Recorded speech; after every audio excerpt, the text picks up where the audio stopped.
C'est d'un ton plus que sincère, presque les larmes dans la voix, lors du grand meeting de l'opposition à Kinshasa, que Félix Tshisekedi se tient devant la population pour affirmer que lui, comme les autres leaders, était résolument engagé à la fois au changement mais aussi à la désignation d'un candidat commun de l'opposition, qu'il devrait être. Ici, en Lingala, il met d'avance en garde quiconque s'opposerait à ce choix-là. Il insiste d'ailleurs qu'aucune base d'aucun parti politique ne devrait négativement influencer son leader après qu'il avait endossé le choix fait par tous ses autres collègues.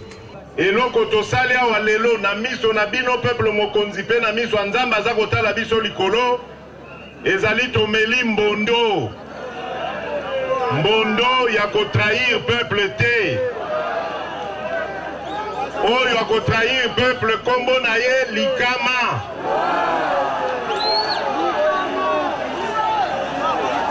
bino moko mutu bokozwela ye sikoyo mokano boyeba ke lelo ndeko Jean-Pierre Bemba, ndeko Vital Kamerhe, ndeko Martin Fayulu, ndeko Freddy Matungulu, ndeko Moïse Katumbi, ndeko Adolphe Muzito, na ndeko Félix Tshisekedi basali be famille bo soki likambo ya kokabola biso ezali te na likambo etali kopona candidat commun bobanda te kotia ba pression et pas ba leader. Oh non, leader yoko za sima mutu wana te ye nani po eloko ebomaka congolais yango wana eloko ebomaka congolais yango wana. Le peuple l'a cru. Félix n'est-il pas celui-là à qui l'on donnerait le bon Dieu sans confession? N'est-il pas celui qui est présenté comme le Maboko Pembe, un leader incorruptible, aux mains blanches immaculées, sans tache? Sur le même podium, un autre leader, un peu moins crédible que lui, Vital Kamerhe, abondait à peu près dans le même sens, disant même son évangile dans les 4 langues nationales. Programme commun, le candidat commun à opposition à Komema. Et Sengeli, Nailo Kwaboye, Tokende na Bolingo. Règle à l'hypothèse non, Bolingo. Règle à mi-balé, l'accinine, sincérité. Le peuple ne devrait pourtant pas attendre longtemps avant d'éprouver ses leaders et mettre leur sincérité à l'épreuve. Les 7 se retrouvent à Genève et à l'issue de 72 heures, ils désignent librement Martin Fayulu comme le candidat commun de l'opposition. L'événement émeut tout le monde. Pour une fois, les politiciens congolais surprennent positivement l'opinion par leur maturité. L'accord est signé et Félix Tshisekedi exprime de vive voix, sans équivoque, son soutien à son collègue, promettant même de convaincre sa base. Il va même plus loin en affirmant que le changement dont il était partisan s'appelait Fayulu. Je vais les convaincre, ils doivent être d'accord, il y a un accord, il y a un changement, et ce changement passe par le soutien à la candidature de Martin Fayulu. S'ils veulent que la continuité de la candidature continue, ils feront leur choix, mais en tout cas moi j'ai fait le choix du changement, et le changement aujourd'hui s'appelle Martin Fayulu. Pour prouver sa détermination, quelques heures plus tard, il est sur les antennes de RFI et réaffirme au monde entier sa volonté incontestable d'endosser le choix de Martin Fayulu. Le monde entier est pris d'admiration pour le fils du Sphinx. Je m'incline, je sais que ça va être très dur pour la base de l'UDPS, mais nous avons accepté ce jeu de la désignation du candidat commun. Nous devons le jouer jusqu'au bout, c'est tout à fait normal. C'est notre candidat commun désormais, même s'il y avait des points de désaccord par rapport à la stratégie à mener vis-à-vis de la machine à voter, mais c'est la règle démocratique, il faut s'incliner. Je sais que j'aurai beaucoup de pain sur la planche pour expliquer évidemment à ma base, mais c'est la règle du jeu, comme je l'ai dit, il faut s'incliner, il faut savoir l'accepter. Quelques agitations télécommandées plus loin à Kinshasa au sein de son parti, parfaitement synchronisé avec celui de l'UNC, le parti de Kamere, dont les militants réagissaient de la même manière, à la même heure, pour soi-disant exprimer leur mécontentement par rapport au choix porté sur Fayulu.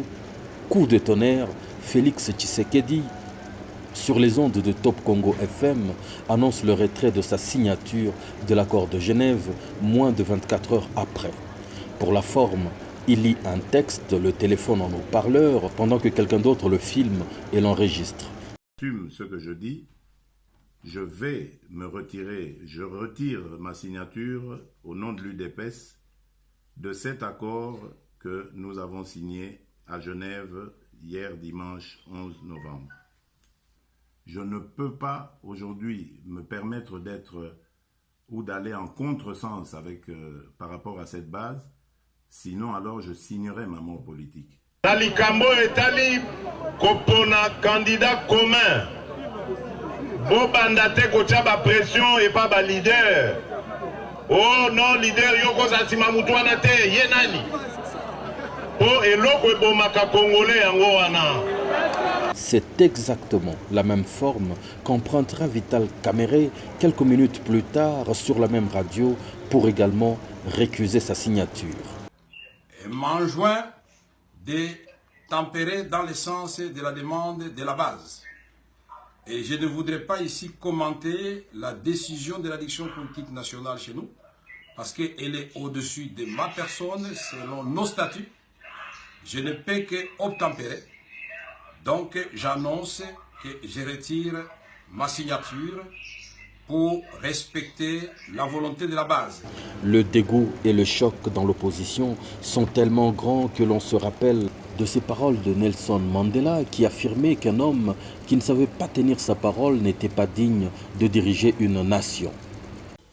You can call it being political or a moral question, but for anybody who changes his principles depending on whom he is dealing, that is not a man who can lead a nation. Et pour ajouter au cirque, c'est avec stupéfaction que Vital Kamerhe organise une protestation anti-Fayulu jusque dans sa propre maison avec femmes et enfants. Sa vraie base, effectivement. L'indignité des politiques congolais n'a jamais été aussi publiquement exposée.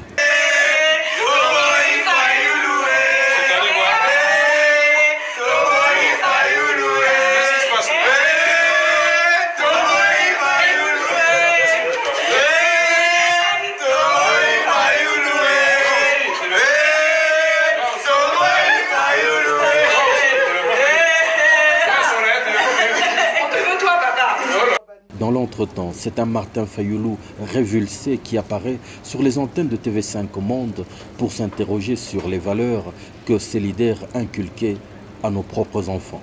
C'est extrêmement grave, très grave, parce que nous avons signé cet accord à 7 et chacun a signé en âme et conscience et chacun a pris un engagement ferme de ne pas violer cet accord.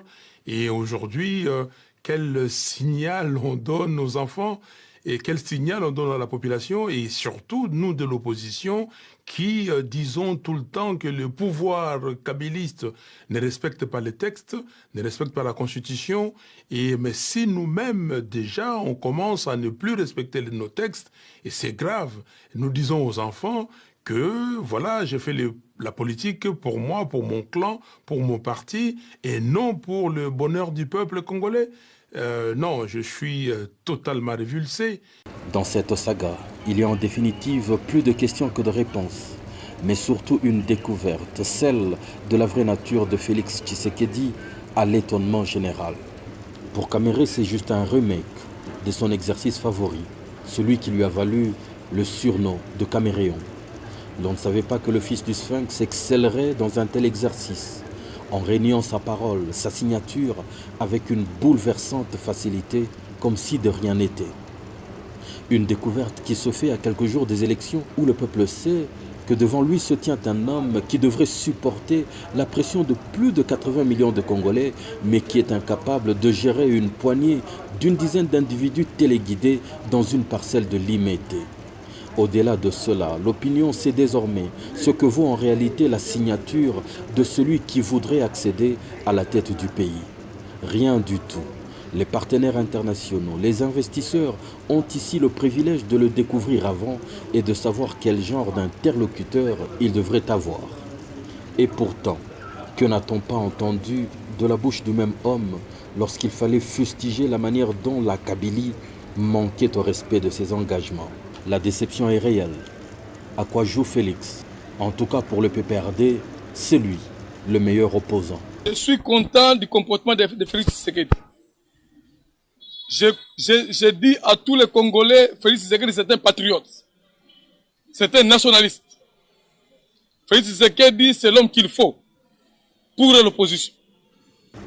Un discours facile à interpréter lorsque l'on lit les récents événements. L'acteur et le metteur en scène ne sont-ils pas démasqués? J'assumerai toutes les conséquences de ce que je viens de dire.